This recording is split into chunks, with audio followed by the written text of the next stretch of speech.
So much for Oklahoma City being down in the dumps with the news that Kevin Durant was likely out for the season. They just keep winning games, playing at a high level, having fun while doing it. It's now 18 out of the last 23. They go into the week with a nice 3-game pad over New Orleans for that final playoff spot in the West. As always, Russell Westbrook leading the way. His triple-double tear continues. Just to give you a little perspective on what he's been doing on that front, he now has the same number of triple-doubles in the last 13 games that he had through 6 seasons in the NBA.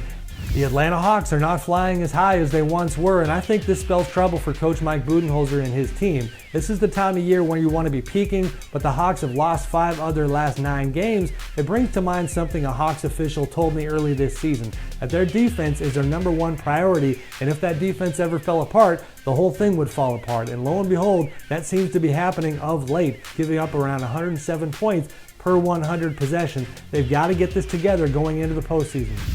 Big man Dwight Howard could be back for the Houston Rockets this week. Has not played since January 25th. The right knee trouble has had him out for most of the year. He's only played 32 games in all. And I think there's some pressure when it comes to this situation because Houston can't afford to lose home court advantage in the playoffs. They need to integrate Dwight quickly to hope that he's not a shell of himself, to hope that he can play at a high level upon arrival. I tell you what, Dwight is going to have some tough challenges from here until the end of the season.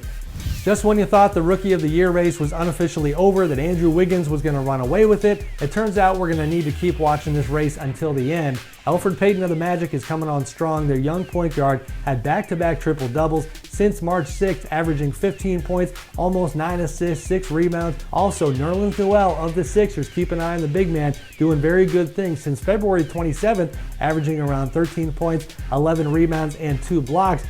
Man, how about those Utah Jazz? They go into the week having won 14 out of their last 19 games after starting just 17-33. Now, it's too little too late when it comes to the playoff race, but Coach Quinn Snyder, GM Dennis Lindsey, the rest of that group has got to feel great about what they have here. The trade that sent Enes Kanter to Oklahoma City clearly playing a major part here. It freed up minutes for defensive breakout star Rudy Gobert. Big man Derek Favors also playing well and playing more often.